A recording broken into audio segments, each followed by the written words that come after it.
어떤 목사님에게 그 초등학교 고학년에 다니는 아들이 있었는데 아마 이제 무슨 야구단에 소속이 돼 있었나 봅니다. 이제 어느 날 이 아들이 그 자기 아빠한테 이제 오늘 시합이 있으니까 아빠가 꼭 와서 응원을 해달라고 요청을 했습니다.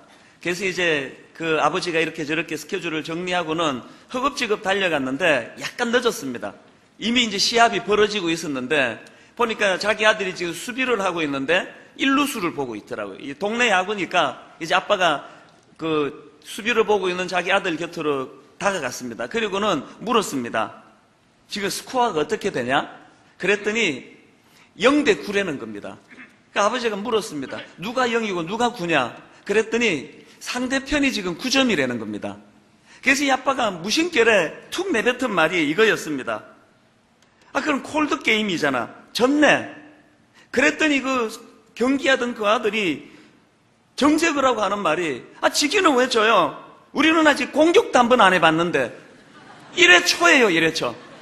1회 초에 무려 9점을 지금 준 겁니다.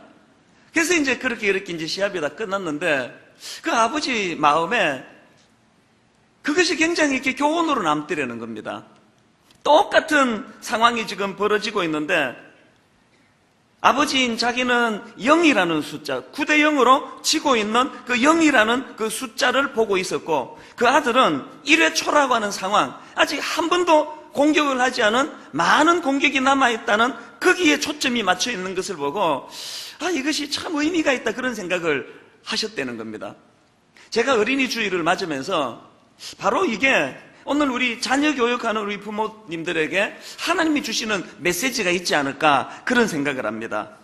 우리 육신의 부모들은 늘 그 아이의 현재 모습, 지금 9대 0으로 지고 있는 현재 모습에 늘 마음이 우리는 담겨지기가 쉽습니다. 그런데 하나님은 그 아이를 향해서 아직 한 번도 공격해보지 않은, 아직도 무한한 가능성이 펼쳐져 있다는 여기에다 초점을 두시고 우리 아기들을 바라보신다는 겁니다. 예수님께서 그 베드로를 처음 만나셨을 때 요한복음 1장 42절에서 참 의미 있는 말씀이 담겨져 있습니다. 데리고 예수께로 오니 예수께서 보시고 이르시되 너가 요한의 아들 시몬이니 장차 게바라 하리라 하시니라. 게바는 번역하면 베드로라. 무슨 뜻입니까? 현실적으로 베드로는 지금 9대 0으로 지고 있는 것 같은, 현실적으로 그는 준비된 게 없는 인생에 다혈질에다가 약점이 많습니다. 그런데 예수님은 그의 현재의 모습을 보지 아니하고 이 반석, 게바와 같은 장차 그 내면 속에 담겨져 있는 베드로 안에 숨겨져 있는 그 놀라운 잠재의식을 예수님이 발견하고 그렇게 말씀을 하신다는 겁니다. 결국은 예수님께서 베드로를 3년 동안 양육하시면서 그 안에 감추어져 있던 전혀 드러나지 않던 인간의 눈으로 볼 때는 9대 0의 스코어에 있는 것 같은 미숙한 그를 결국은 어떻게 위대한 하나님의 사람으로 다듬어 사용하고 계시더라는 겁니다. 그래서 저는 어린이 주일을 맞아서 오늘 설교 제목이 회복이 있는 자녀 교육입니다. 어떻게 그 미숙한 베드로가 그렇게 성숙한 교육을 받을 수 있었을까? 더군다나 예수님을 부인하고 예수님 보시기에 너무나 부족한 이런 것들을 잘 위기를 극복해내는 이런 과정이 어떤 주님의 신앙교육으로 가능했나? 이것들을 오늘 좀 살펴보려고 합니다. 예수님은 그 실패한 베드로를 어떻게 다듬어 가셨습니까? 첫째로는요, 베드로 내면의 말씀 각인을 통해서 그 어려움을 이길 수 있도록 도와주셨다는 사실입니다. 오늘 본문 말씀이 바로 그 말씀 아닙니까? 누가복음 22장 60절에 보니까 베드로가 이르되 이 사람아 나는 너가 하는 말을 알지 못하노라 하고 아직 말하고 있을 때에 닭이 곧 울더라. 주께서도 이렇게 베드로를 보시니 그 다음 보세요. 베드로가 주의 말씀 곧 오늘 닭 울기 전에 너가 3번 나를 부인하리라 하심이 생각나서 밖에 나가서 심히 통곡하니라. 결정적인 인생의 위기의 순간에 베드로와 가룟 유다가 차이점을 보여준 게 바로 이겁니다. 가룟 유다에게는 말씀이 각인되지 않았습니다. 베드로에게는 주님의 말씀이 각인되어 있습니다. 말씀이 생각나서 고통하며 회개하는 자리로 이르렀다는 이야기입니다. 여러분에게 이 결정적인 순간에 그것을 이겨내게 만드는 말씀이 자리 잡고 있습니까? 이제 다음 주면은 우리 교회가 창립 8주년이 되는데 초창기에 우리 교회 등록하시는 분은 딱 3부류 중에 한 부류였습니다. 첫째 부류는 초신자, 처음 우리 교회 와서 처음 이제 교회를 다니기 시작한 분들, 이분들도 꽤 많았습니다. 그런가 하면 두 번째 부류는 이제 그 소위 말하는 수평이동, 이런저런 상처와 아픔을 가지고 교회를 이렇게 옮겨오시는 분, 뭐 이사하셔서 오신 분도 그 안에 포함되지만, 그런가 하면 세 번째 부류는 어떤 부류냐? 낙심자예요. 교회를 다니시다가, 어릴 때 교회를 다녔다가 이런저런 교회에 실망하고 교회에 상처받고 그래서 교회를 떠나 있다가 오래 10년, 15년 교회를 떠났다가 다시 이제 신앙생활이 회복되신 분. 그런데 참 신기하게도 우리 교회는 이런 낙심자 분들이 초기에 굉장히 많았습니다. 10년을 교회를 떠났다가 처음 교회에 와서 자기가 바로 등록한다고 눈물을 훔치시는 분도 계셨고요. 이런저런 사정으로 교회를 떠나셨다가 교회를 다시 찾는 분들이 초기에 참 많았습니다. 그런데 제가 그런 분들과 대화를 나눠보면 공통점이 있습니다. 어릴 때 주일학교에서 신앙생활을 했는데 이런저런 이유로 교회를 떠났는데 어려움을 만나고 인생의 위기를 만나서 앞이 캄캄할 때 주일학교에서 가르쳐주셨던 노래가 생각나고 주일학교에서 가르쳐주셨던 성경 말씀이 생각나. 그래서 절망 가운데 교회를 찾게 되었노라고 이렇게 말씀하시는 분이 의외로 많으시더라는 겁니다. 베드로가 위기를 만날 때 가룟 유다와 다른 길을 걸어갈 수 있었던 것은 베드로 내면에 주의 말씀이 각인되었다는 사실입니다. 여러분 다 아시지만 저는 목사 아들입니다. 태어나 보니까 아버지가 그쪽 일에 종사를 하고 계시더라고요. 근데 아버지가 의사인 가정은 그 아들한테 막 그 자기 하는 의료 행위를 강요하지 않잖아요. 나가서 병원에 가서 일 잘해도 집에 오면은 그냥 보통 아빠로 돌아오시잖아요. 아니 뭐 학교 교사로 계시는 아빠가 집에 가가지고 맨날 애들한테 막 분필 잡아 그러고 뭐 강요 안 하시잖아요. 근데 아버지가 목사인 가정은 진짜 힘들어요. 자기가 그 길로 갔으면 그 길로 가시지 왜 그렇게 강요를 많이 합니까, 가정에? 저는 뭐 너무 힘들었던 게 가정 예배. 막 정말 상상을 초월합니다. 이거 뭐 그 잠 많은 시기에 뭐 새벽에 뭐 6시 이렇게 되면은 막 흔들어 깨워요. 예배 드리자는 거예요, 예배. 제가 그 목사가 되는데 이 방해되는 일이 여러 가지 있었는데 그 중에 하나가 목사가 되면 죽을 때까지 예배 드려야 된다는 거. 이건 그냥 차라리 죽는 게 낫지, 지금 못하겠더라고요. 그 지긋지긋한 예배. 웬 대표 기도를 또 그렇게 길게 합니까? 가정 예배 드리면서. 실컷 깨워놓고는 또 재우는 거예요. 한숨 푹 자고 나면은 이제 뭐 아브라함의 짐도 안 꾸렸어요, 지금. 떠나야 되는데. 또 자고 그러면 이제 소선지서 뭐 신약으로 갔다가 그 다음에 이제 맨 마지막에 항상 이제 기도 마무리는 하나님 우리 아이들이 요셉과 같은 인물 되게 해주세요. 그 대목은 너무 좋았습니다. 요셉을 좋아해서가 아니고 그거 나오면 이제 기도가 끝이 나요. 그렇게 가정 예배를 드리면서 하루를 지내는 게 얼마나 고역인지 모릅니다. 게다가 용돈을 주세요. 제가 받았던 용돈이 초등학교 저학년 제 기억으로 5원이에요. 5원. 지금은 뭐 그게 5원이 그 돈도 아니에요. 떨어져 있으면 허리 아파서 춥지도 않잖아요. 그때도 이 5원이라는 돈은 가치가 크지 않았습니다. 제 기억으로요, 5원이 어느 정도 가치가 되는가 하면 동네 구멍가게 가면은 눈깔 사탕 5개 주는 게 5원이에요. 한 15분 걸어서 이제 시장까지 가면은 6개를 주는, 눈깔 사탕 6개 주는 그게 5원이에요. 그 조그만한 돈을 주시면서도 그냥 안 주세요. 성경을 하나 외워야 이제 돈을 주는 거예요. 근데 요즘만 돼도요, 내 치사해서 안 받는다 그러고 데모를 했을 텐데 어리니까 그거 5원을 받으려고 하여튼 제 일과는 성경 짧은 거 찾는 게 일과예요. 내 제일 좋아했던 말씀 마태복음 17장 21절 없음. 너무 좋아하는 말씀이에요. 어릴 때부터 하여튼 뭐 여호와는 나의 목자시니 막 그러고 외우고 또 뭐 이렇게 성경 구절을 다 외워가지고 5원 받고 그랬는데 근데 여러분 제가요 5원 받으려고 내 생존을 위해서 이걸 외웠는데 20대 초반에 미국으로 건너가가지고 끔찍한 그 터널을 지나고 그 동굴에 갇혀있고 마음이 너무 힘들고 그럴 때 그 어릴 때 각인되었던 말씀이 얼마나 능력이 됐는지 모릅니다. 목회를 하는 지금도 마찬가지예요. 그렇다고 여러분 그게 좋은 방법이다 이제 나도 써먹어야지 그러지 마세요. 애들이 너무 힘듭니다. 그거는 이 말씀이 각인된다는 거. 베드로를 회복시켜 준 것은 결정적인 순간에 주님의 말씀이 각인되었던 것이 영향을 미쳤다는 이야기입니다. 저는 오늘 유아 세례를 받은 우리 아기들의 부모님들을 위시해서 모든 우리 부모님들과 주일학교에 우리 자녀 교육에 말씀이 각인되는 가정교육이 일어나게 되시기를 바랍니다. 그런가 하면 두 번째로 주님의 교육, 중보기도입니다. 중보기도. 누가복음 22장 31절을 보십시오. 시몬아 시몬아 보라 사탄이 너희를 밀가부르듯 하려고 요구하였으나 그러나 내가 너희를 위하여 내 믿음이 어떻게 해요? 떨어지지 않기를 기도하였노니. 이게 얼마나 중요한 말씀입니까? 예수님은 제자들을 말로만 교육하지 않았습니다. 그들을 위하여 친히 기도의 본을 보이셨습니다. 중보기도, 얼마나 이게 교육이 중요합니까? 저는 청소년 사회 가는 동안에 그 부모 교육을 많이 했습니다. 부모들을 모아놓고 교육할 때마다 시편 56편 8절 말씀을 자주 인용했습니다. 나의 유리함을 주께서 계수하셨사오니, 그 다음 보세요. 나의 눈물을 어떻게 해요? 주의 병에 담으소서.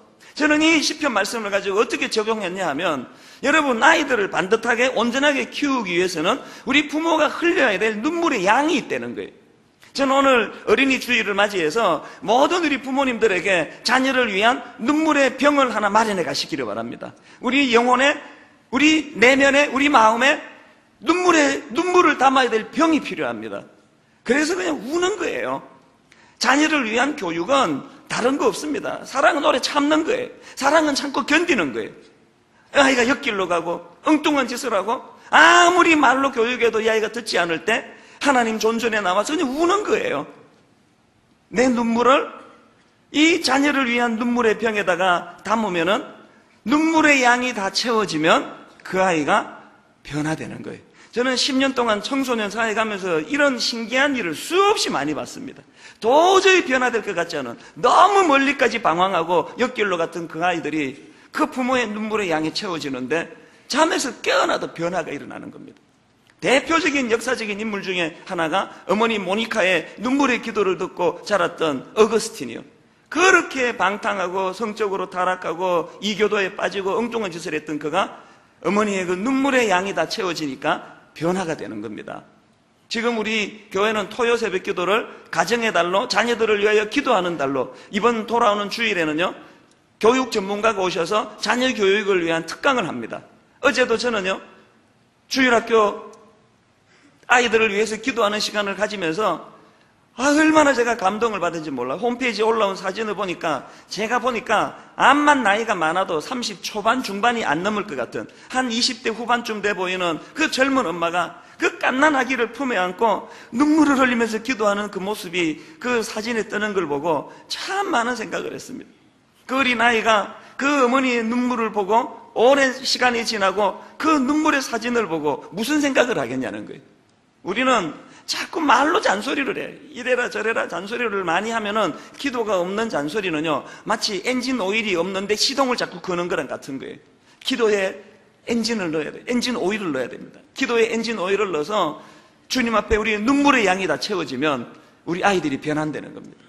베드로가 결정적으로 치명적인 자리에 빠졌을 때 주님이 그를 위하여 중보 기도하신 그 기도가 능력을 발휘했다고 저는 믿습니다. 그런가 하면 세 번째로 주님의 교육은 진짜 그 제자들을 사랑했고 그 사랑을 표현했다는 겁니다. 저는 청소년 사회 가는 동안에 요한복음 13장 말씀을 참 마음에 담았습니다. 요한복음 13장이 어떻게 말씀을 시작합니까? 1절에 보니까 6월절 전에 예수께서 자기가 세상을 떠나 아버지께로 돌아가실 때가 이런 줄 아시고 세상에 있는 자기 사람들을 사랑하시되 그 다음에요. 어떻게 사랑합니까? 끝까지 사랑하시니라. 놀라운 사랑의 선언이 담겨있는 말씀이에요. 끝까지 제자들을 사랑하셨던 그 주님의 심정이 요한복음 13장에서 선포가 되고, 그리고 중요한 것은 그 사랑의 선포 다음에 뭐가 나옵니까? 제자들의 발을 씻어주시는 주님이에요. 그 사랑을 표현하시는 주님이에요. 그래서 저는 청소년 사회 가면서 이 요한복음 13장을 따라서 저도 두 가지 기도 제목을 가졌습니다.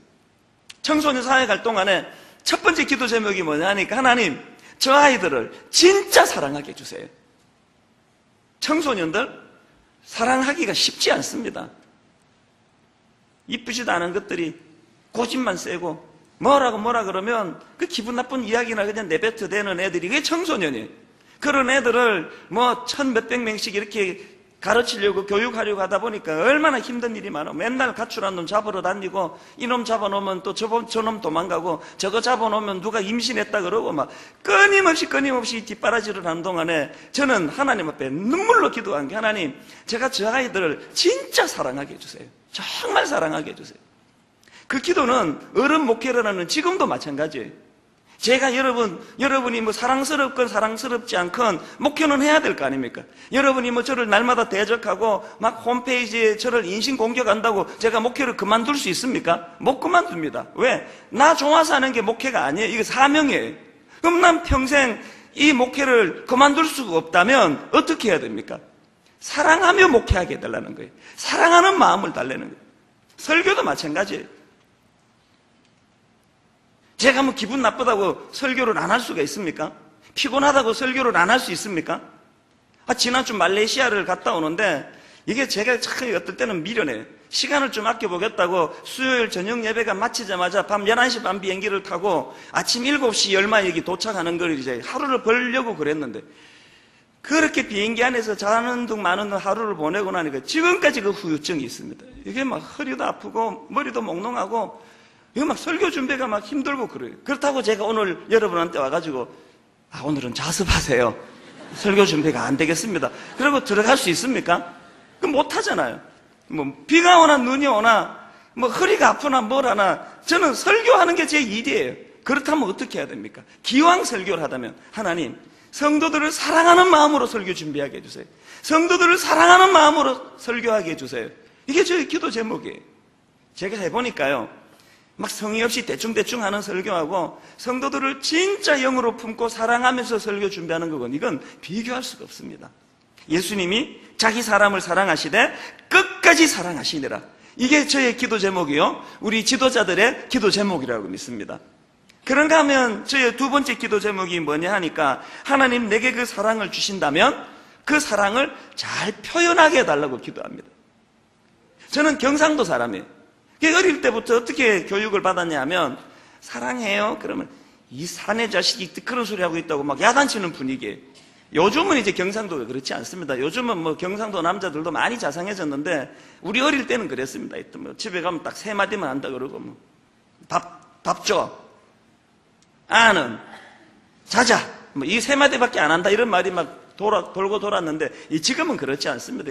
수다가 많습니다, 남자 중에도. 제가 자랄 때는 그랬어요. 제가 경상도에서 살 때는 몰랐는데 20대 초반에 미국에 이민 가가지고 팔도 사람들이, 교포들이 다 모여있는데 비교해보니까 확실히 경상도가 무뚝뚝한 거예요. 뚱하고 표현도 안 하고 그렇더라고요. 제가 청소년 사역을 시작하면서요, 하나님 앞에 절박하게 기도했는 게 그거예요. 하나님, 저의 이 무뚝뚝함이, 저의 이런 무뚝뚝함이 아이들 신앙교육에 방해가 되지 않게 해달라고 얼마나 기도했는지 몰라요. 하나님, 저 아이들을 진짜 사랑하게 해주세요. 그리고 사랑을 내게 주신다면 그 사랑을 잘 표현하게 해주세요. 그걸 가지고 얼마나 그걸 보고 연습하고 설교 시간에도 연습하고 애들에게 그렇게 많이 했어요. 그래서 여러분이 제 설교를 가만히 들어보면 이 두 가지가 녹아 있을 때가 많은 걸 느끼실 거예요. 설교하면서도 저는 많이 표현하기를 원합니다. 많이 표현하기를 원합니다. 예수님이 쓰셨던 교육이 그거예요. 자기 사람을 사랑하시되 끝까지 사랑하시고, 그리고 그들의 발을 씻어주시면서 그 사랑을 표현하셨던 주님이에요. 오늘 본문도 마찬가지예요. 베드로가 언제 마음이 회복이 됐습니까? 아까 말씀이 생각나서 회복이 됐다고 말씀드렸는데, 그 말씀이 어떻게 생각이 난지 아십니까? 누가복음 22장 61절 오늘 본문을 다시 한번 보세요. 언제 베드로가 말씀이 회복됐습니까? 주께서 돌이켜 베드로를 보시니, 주님이 십자가상에서 베드로를 지켜보는 그 눈길 때문에 말씀이 기억났다는 거예요. 그런데 여기서 중요한 건 원어예요. 원어 헬라어로 이 주님이 보신다는 그 대목이 엠블레포라는 단어예요. 그런데 이 엠블레포라는 이 단어가 왜 의미가 있느냐 하면은, 이 단어가 어디에 또 나오는가 하면은요, 제가 맨 앞에서 인용해드렸던 요한복음 1장 42절, 처음 예수님 베드로를 만날 때 데리고 예수께로 오니 예수께서 보시고 이러시되 너가 요한의 아들 시몬이니 장차 개발하라 하시니라. 이때 예수님이 베드로를 보실 때, 예수께서 보시고 할 때 그때의 원어가 바로 엠블레포라는 단어예요. 무슨 뜻일까요? 처음 예수님 베드로를 만나가지고 그 잠재력을 보시고 가능성을 보실 때, 그를 보시고 마음이 기쁘셨을 때도 이 엠브레포의 눈길로 베드로를 보셨어요. 그랬는데 오늘 본문에서 베드로는 주님을 실망시켰습니다. 3년을 지극정성으로 교육했지만 결정적인 순간에 베드로는 무너졌습니다. 주님 마음을 찢어놓았습니다. 그런데 놀랍게도요, 베드로가 자기를 그렇게 실망시키고 결정적인 순간에 마음을 찢어놓는 짓을 하던 그 순간에도 주님은 처음 베드로를 기대를 가지고 바라보던 그 눈길 그대로, 이 엠블레포의 눈길을 가지고 자기를 실망시킨 베드로를 바라보고 있더라는 겁니다. 우리 부모는 이게 안 되는 사람들이에요.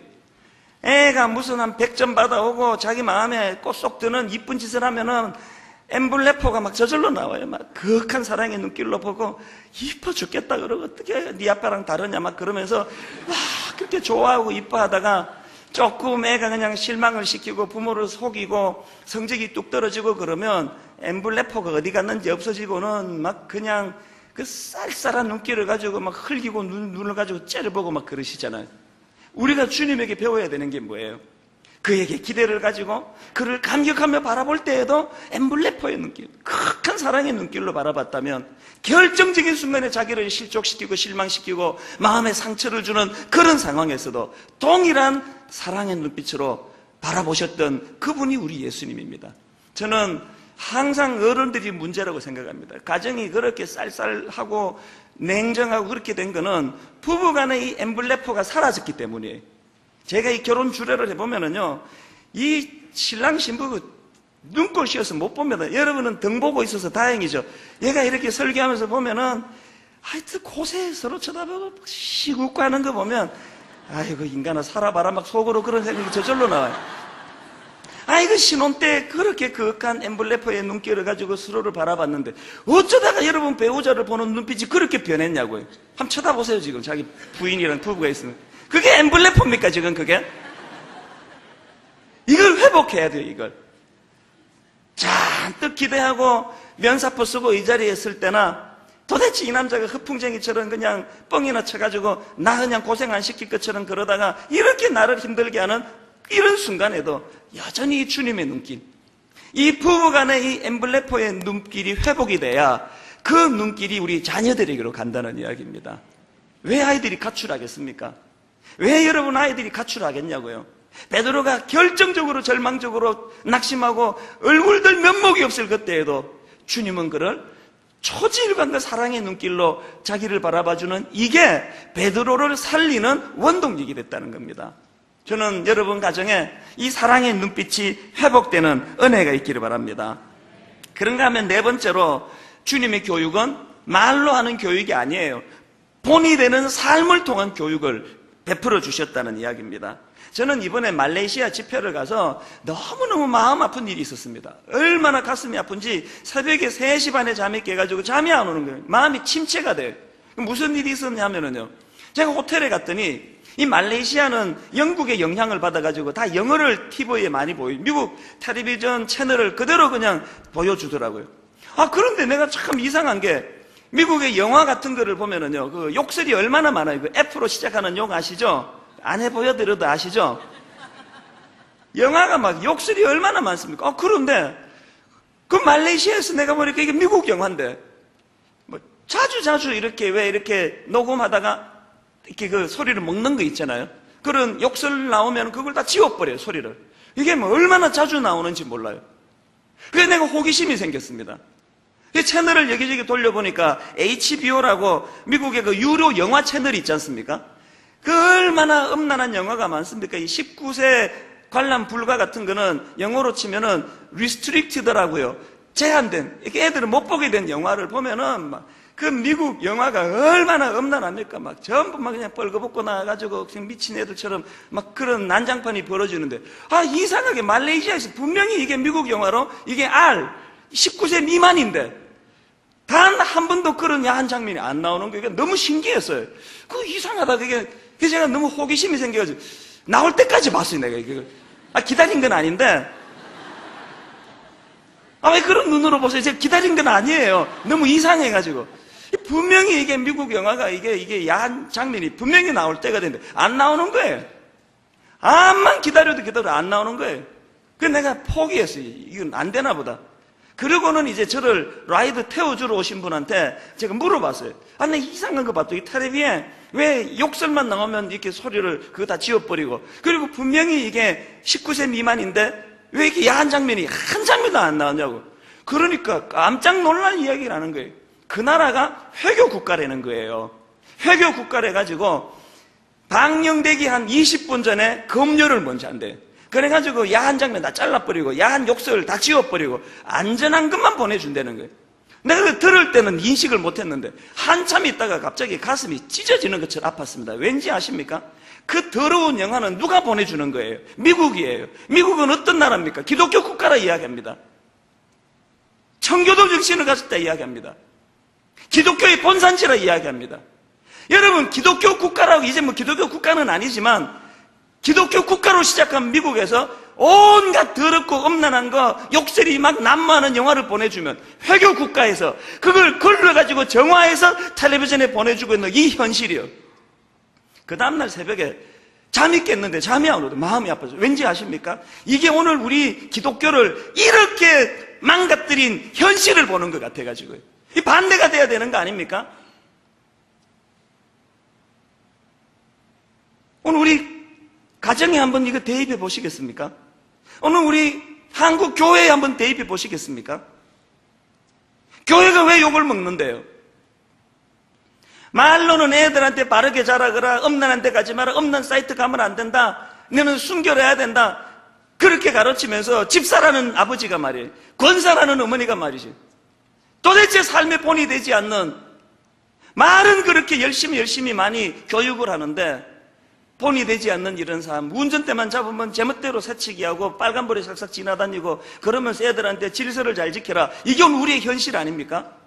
왜 여러분 우리 교회가 이렇게 힘을 잃어버렸냐고요.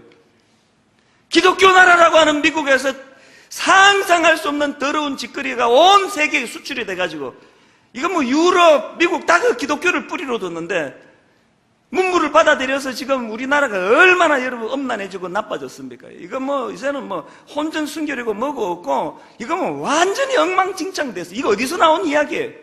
이게 다 기독교 예수 믿는 나라들에게서 수입된 거 아닙니까? 그러니까 힘을 잃어버리는 거예요. 저는 지난번에 제가 한번 그 책을 인용해 드렸는데, 그 청년 바보 의사라는 그 책에서 너무나 반대됐던 그 청년 의사요, 안수연이라고 하는 모든 사람들이 존경에 맞지 않는 그런 젊은이가 그 책에다가 이런 내용을 썼더라고요. 한번 들어보세요. 너무나 높아 보이는 담벼락을 만난 적이 있는가? 도저히 넘을 수 없을 것처럼 소름 끼치게 높이 막아선 담벼락들 말이다. 그러나 그런 담을 뛰어넘는 사람들이 있기에 그 광경을 목도하는 순간 나도 저 담을 넘을 수 있겠구나 하는 새 희망을 갖게 되는 것이다. 무슨 말이에요? 자기가 조금이라도 반듯한 게 있다면, 자기가 조금이라도 참 주변에서 인정을 받는 젊은이가 됐다면, 자기 앞서 모범을 보여주는 너무나 아름다운 신앙의 사람들이 있어서 저분들을 보니까 되는구나. 그러면서 그 책에서 인용한 게 뭐냐 하니까 시편 18편 29편이에요. 다윗을 인용하는데요, 다윗이 이렇게 고백합니다. 내가 주를 의뢰하고 적군을 향해 달리며 내 하나님을 의지하고 담을 뛰어넘나이다. 우리가 다윗에게서 배우는 게 뭐예요? 모든 사람들은 저 담을 넘을 수 없다. 너무나 세상이 엄난해져가지고 우리는 아무리 예수 잘 믿어도 거기에 빠져들지 않을 수가 없다. 한국의 교육이 전부 그쪽으로 흘러가기 때문에 나도 그렇게 가지 않을 수 없다. 그렇게 포기하는데 모범을 보여주는 샘플이 뭐예요? 아니라는 거예요. 담을 뛰어넘을 수 있다는 거예요. 오늘 이 시대도 정직하게 살고도 잘 살 수 있다는 걸 보여주는 너무나 아름다운 선배들이 있기 때문에 그걸 보고 용기를 얻는다는 겁니다. 자녀 교육이 뭡니까? 말로 하는 교육입니까? 그 아이들 생각에 이제는 이 세상은 끝났어. 이건 타락하고 엄난하고, 대학 문화는 뭐 동구 생활이 이제는 뭐 그냥 보편화됐다 그러고, 이제는 결혼할 때 임신하면은 그게 무슨 혼수라거나 이런 세상이야. 이제는 나는 이 세상에서 올바르게 살 수 없어. 나도 섞여 살 수밖에 없어. 그런 생각을 갖고 있는 우리 자녀들에게 부모가 말이에요, 그게 아니야. 세상은 옛날부터 지금까지 타락하고 변질했지만 오늘도 하나님이 남겨주신 너무나 순결한 하나님의 사람, 깨끗한 사람, 윤리적인 사람, 법 잘 지키는 사람. 네 아빠가 바로 그런 사람이야. 먼저 한번 담을 훌쩍 넘어 보이는 걸 아이들에게 보여주는 교육. 이게 신앙교육입니다. 저는 소원이 있습니다. 우리 새아이가 자기 아빠가 목사라는 것이 자랑스러운 그런 세상에 오기를 바랍니다. 어떻게 하다가 목사들 세상에서의 이 위치가 이 지경이 됐냐. 너무 부끄러운 현실이에요. 저는 다윗처럼 여러분 어머니가 아버지가 먼저 본을 보여서 내가 이 어려움을 담을 뛰어넘듯 먼저 샘플로 보여주고 그것을 자녀들이 흉내내는 순기능 가정이 되시기를 주님 이름으로 축원합니다. 마지막 5번째로 주님이 보여주신 교육이 뭡니까? 목표의식 심어주기예요. 누가복음 22장 31절에 참 의미 있는 말씀을 주님이 십자가 지시기 전에 하십니다. 한번 보십시오. 시몬아 시몬아 보라 사단이 너희를 밀가부르듯 하려고 요구하였으나 그러나 내가 너를 위하여 내 믿음이 떨어지지 않기를 기도하였노니 그 다음 보세요. 너는 돌이킨 후에 내 형제를 굳게 하라. 이게 오늘 우리들의 신앙교육과 예수님의 신앙교육의 결정적인 차이예요. 우리는 그냥 굳게 하라는 거예요. 우리는 그냥 서울대 가라는 거예요. 우리는 그냥 애들이 의사 되라는 거예요. 변호사 되라는 거예요. 그런데 예수님은 왜 의사가 돼야 되는지, 왜 변호사가 돼야 되는지, 왜 서울대를 가야만 하는지에 대한 분명한 목표의식을 가르쳐 줍니다. 이 본문을 유진 피터슨은 이렇게 의역합니다. 시몬아, 너가 굴복하거나 지쳐 쓰러지지 않도록 내가 특히 너를 위해 기도했다. 너가 시험의 시기를 다 통과하거든. 그 다음 보세요. 내 동료들이 새 출발을 할 수 있도록 도와주어라. 네가 왜 일을 써야 되는지 아느냐? 네가 왜 그 담을 뛰어넘어야 되는지 아느냐? 네가 할 일이 있기 때문이다. 왜 네가 공부 열심히 해야 되는지 아느냐? 왜 네가 서울대학을 목표로 해야 되는지 아느냐? 우리는 이 교육이 빠져 있습니다. 그래서 제가 청소년 사회 갈 때 아이들한테 자주 복창하게 했던 그 3가지 구호요. 공부해서 남주자. 자꾸 엄마가 공부해서 남주나? 이렇게 말씀하기 때문에 공부해서 남주자. 돈 벌어서 남주자. 은혜 받아 남주자.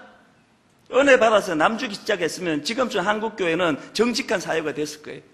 전부 은혜 받아서 자기가 갖겠다는 그 탐욕 때문에 예수 믿고 복 받았다는 간정은 난무하지만 사회는 여전히 이 모양 이 꼴 아닙니까? 제가 뭐 누구를 탓하겠습니까? 내 꼴이 이 지경인데. 우리 하나님 앞에서 정말 우리 자신을 돌아봐야 돼요. 그래서 내가 회복되는 것도 중요한 거, 내가 회복되어야만 제3의 누군가가 그 혜택을 받을 수 있다면, 내가 예수 안 믿는 그 가정에 시집을 가서 내가 반드시 있음으로 말미암아 그 가정이 나로 말미암아 복의 통로가 될 수만 있다면, 예수 믿는 며느리가 그 집에 시집 가가지고 제사 문제로 싸움질한 거 말고 한 게 아무것도 없잖아요. 이 회복이 필요합니다. 주님이 베드로에게 부탁하셨던 것, 너가 시험의 시기를 다 통과하거든 너의 동료들이 새 출발할 수 있도록 도와주어라. 이 교육이 일어나는 복된 저와 여러분 가정 되시기를 주님 이름으로 축원합니다. 저는 지난 주간에요, 이 찬양이요, 나를 지으신 주님 내 안에 계셔, 처음부터 내 삶은 그의 손에 있었죠. 우리 이 찬양이 우리 아이들 10년 20년 지나고 입술에 고백이기를 바란다는 생각을 했습니다. 우리 잘 부르지 않았던 찬양이지만 우리 함께 같이 불러보시면 좋겠습니다. 가사를 생각하시면서 찬양합니다. 나를 지으신 주님, 나를 지으신 주님 내 안에 계셔, 내 안에 계셔. 우린 버려진 고아가 아닙니다. 처음부터 내 삶은 처음부터 내 그의 손에 있었죠. 그의 손에. 우리 가사를 생각하며 다시 한번 이렇게 고백합니다. 나를 지으신 주님, 나를 지으신 주님 내 안에 계셔, 내 안에 계셔. 처음부터 내 삶은 처음부터 내 그의 손에 있었죠. 그의 우리 아이들이 낙심하고 좌절할 때마다 이렇게 고백하기 원합니다. 내 이름 아시죠? 내 이름 모든 생각도 내 모든 생각도 낙심 가운데 눈물 흘릴 때 내 흐르는 눈물 그가 닦아주셨죠. 우리 아이들이 살아다 베드로처럼 좌절하고 낙심할 때마다 내 이름 아시죠? 내 이름 아시죠. 내 모든 생각도 내 흐르는 눈물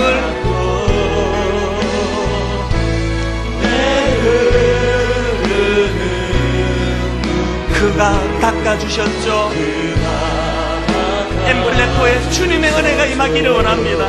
그는 내 아버지, 그는 내 아버지, 난 그의 소유, 난 그의 소유. 내가 어딜 가든지 날 떠나지 않죠. 내가 어딜 가든지 날 베드로처럼 좌절하고 절망하는 자리에서 이렇게 고백하기 원합니다. 내 이름 아시죠? 내 모든 연약함, 내 모든 생각도 아시는 주님, 내 모든 생각도 하나님을 내 아버지라 부르는 아바라 부를 때 그가 들으시죠. 엠블레포의 눈길로 바라보시는 주님을 경험하기 원합니다.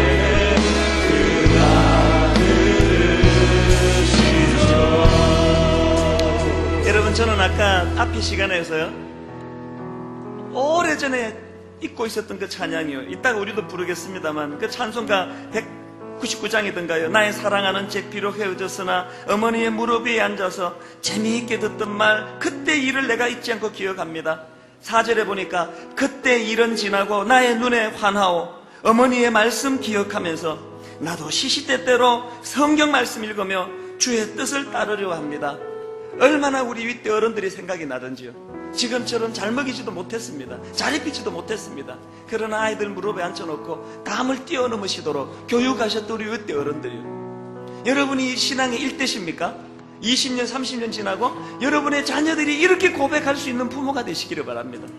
우리 다시 한번 가사를 생각하시면서 이 찬양 부르실 때 성령님께서 여러분 가정을 꼭 보듬어 주시는 은혜가 있기를 원합니다.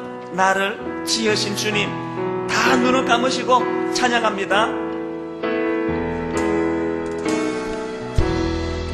나를 지으신 주님, 내 안에 계셔. 내 안에 계셔. 나그네 인생길 가운데 이렇게 고백할 수 있다면 처음부터 내 삶은 처음부터 내 그의 손에 있었죠. 그의 손에 우리가 낙심된 순간에 빠질 때마다 내 이름 아시죠? 내 이름 아시죠. 내 모든 생각도 내 모든 생각, 내 흐르는 눈물, 엠블레포의 눈길로 베드로를 바라보신 그 주님, 그가 닦아주셨죠. 우리 다시 한 번 더 이렇게 고백합니다. 내 모든, 내 이름 아시죠? 내 이름 아시죠. 내 모든 생각도 낙심된 그 자리에서 하나님을 아버지라고 부르는 아바라 부를 때 아바 아버지, 그가 들으시죠?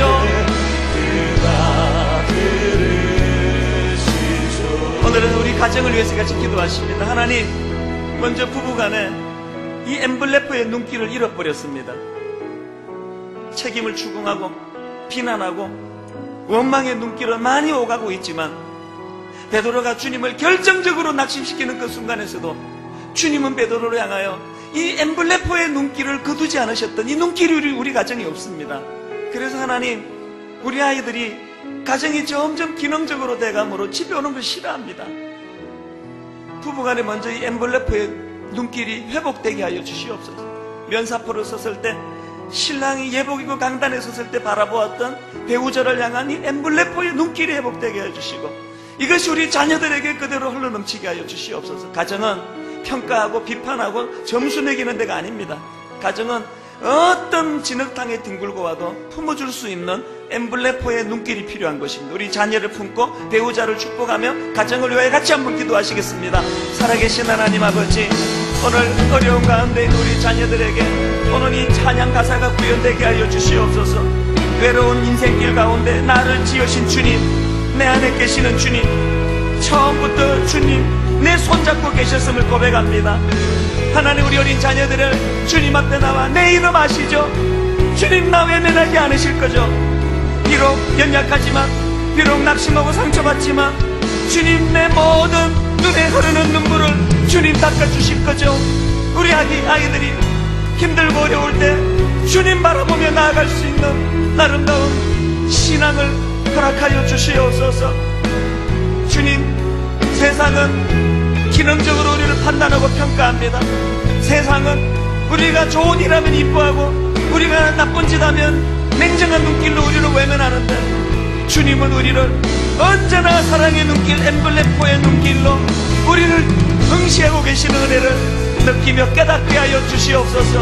주님, 우리 자녀들을 이 시간 주님 이름으로 축복합니다. 우리 아이들에게 놀라운 주님의 은혜가 임하도록 주님 도와주시옵소서.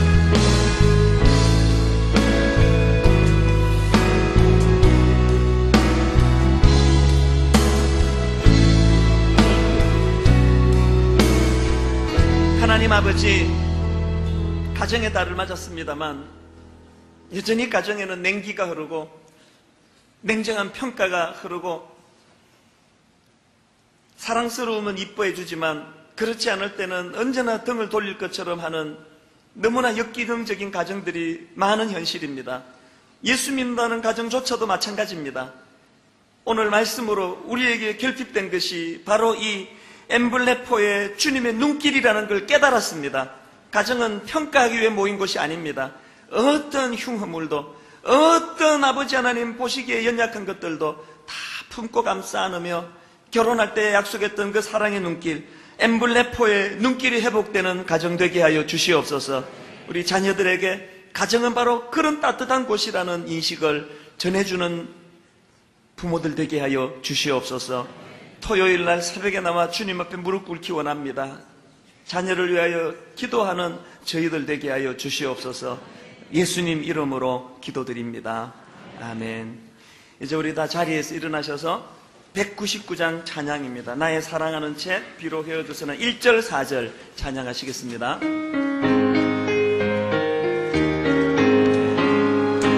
나의 사랑하는 채 비록 헤어졌으나 어머님의 무릎 위에 앉아서 재미있게 듣던 말 그때 일을 지금도 내가 잊지 않고 기억합니다. 위하라 우리 어머니가 들려주시던, 우리 어머니가 들려주시던 재미있게 듣던 말, 재미있게 듣던 말 이 책 중에 있으니 이 성경 심히 사랑합니다. 그때 일은 지나고, 그때 일은 지나고 나의 눈에 환하오 어머니의 말씀 기억하면서 나도 시시때때로 성경 말씀 읽으며 주의 뜻을 따라 살려 합니다.